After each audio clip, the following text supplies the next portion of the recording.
We're here to put in an anti-contamination suit, take you back to cryodeck, go to bed advised. Dr. Shaw? She's totally doped. Prepare her.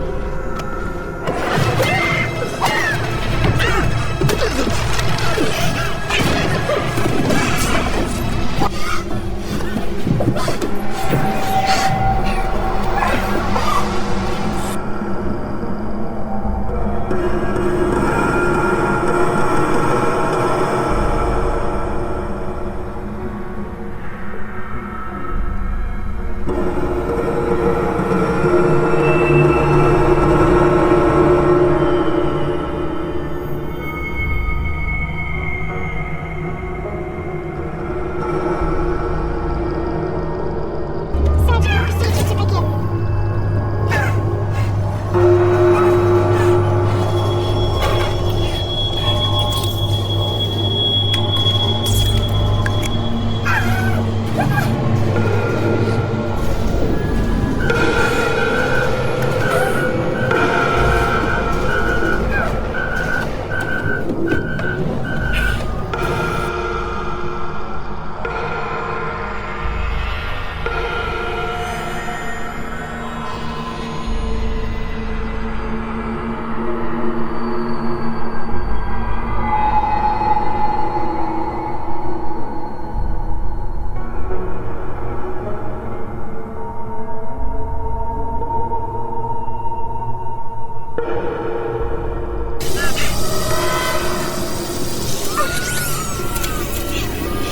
Commence surgical procedure.